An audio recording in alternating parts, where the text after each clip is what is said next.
Yo mga idol, kumusta?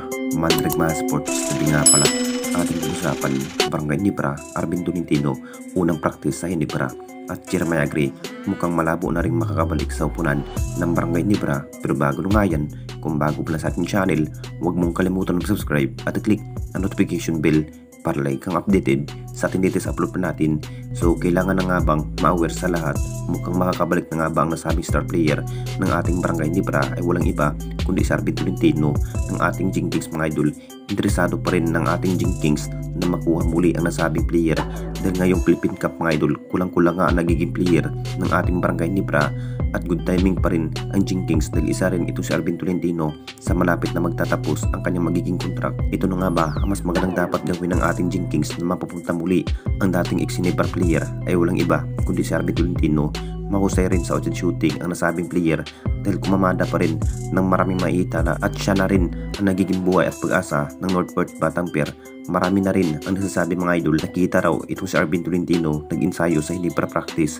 Kamakailan lang mga idol, ito na rin ang hinihintay ng lahat kung ano pa nga ba ang magiging desisyon ni Arvin Tolentino at hindi pa naman natapos ang nagiging contract ni Arvin Tolentino pero pinagpatuloy pa rin ang kanyang nagiging bilang player sa Northport Batangas.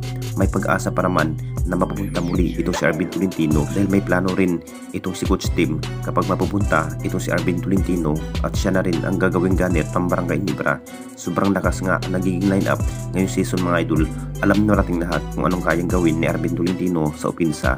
Naging big factor pa rin sa kanyang bawat hustle play ng Jingkings kapag matutuloy si Arvin Tolentino na mapupunta sa poder ng ating Barangay Nibra ngayong Philippine Cup.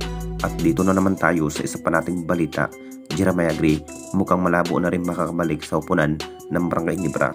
Ganda sana ang magiging kinalabasan sa pangalawang laro ang nasabing player na si Jeremiah Gray. Bad news nga lang po dahil another na injury na naman ang nasabing player na si Jeremiah Gray. Sayang na sayang nga ang naging healthy itong si Jeremiah Gray at hindi man lang nagpakitang gila sa mata ng Hinebra. Pero hindi pa naman 100% itong si Jeremiah Gray sa kanyang pagbabalik laro sa upunan ng Barangay Nibra. Agad bumalik sa injury pa rin ang kanyang dating injury nung last year.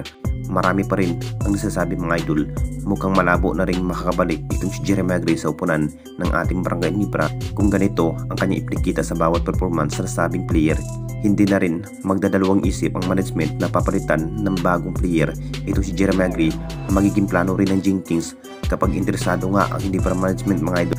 Interesado nga ang Hinebra management kay Arvin Tolentino kapag makapagdesisyon na mapupunta itong si Arvin Tolentino. Talagang mapaplakas nga ang magiging lineup. Ito na nga bang kapalit kay Jeremiah Gray sad to ending ang kanyang nagiging karir sa nasabing player dahil malabo na rin makabalik sa upunan ng Barangay Nibra.